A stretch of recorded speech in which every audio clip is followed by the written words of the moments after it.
وہاڑی کی طرف بڑھتے ہیں۔ وہاڑی سے انتہائی اہم خبر ہے۔ وہاڑی ضلع کچہری میں گرین اینڈ کلین مہم کے سلسلے میں ڈسٹرکٹ اینڈ سیشن جج شوکت کمال ڈار اور دیگر ججز نے پودے لگا کر آغاز کیا۔ مزید جانتے ہیں وہاڑی سے ڈسٹرکٹ رپورٹر محمد خالد پراچہ کی اس رپورٹ میں۔ جی، گرین اینڈ کلین مہم کے سلسلے میں ضلع وہاڑی کچہری میں ڈسٹرکٹ اینڈ سیشن جج شوکت کمال ڈار اور ایڈیشنل ڈسٹرکٹ اینڈ سیشن جج خالد سعید وٹو اور دیگر ججز نے شجرکاری مہم کا آغاز کیا۔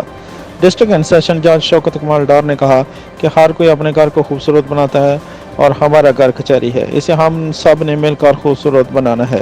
انہوں نے کہا کہ تمام ججز کچہری میں پودے لگائیں تاکہ سرسبز پاکستان کو آگے بڑھایا جا سکے۔ ایڈیشنل ڈسٹرکٹ اینڈ سیشن جج خالد سعید وٹو نے کہا کہ مملکت پاکستان بہت سی خوبیوں سے مالا مال ہے۔ اس مملکت کو خوبصورت بنانے کے لیے ہر کوئی پھلدار اور پھولدار اور سایہ دار درخت لگا کر انسانوں کے ساتھ جانوروں کو بھی فائدہ پہنچائے۔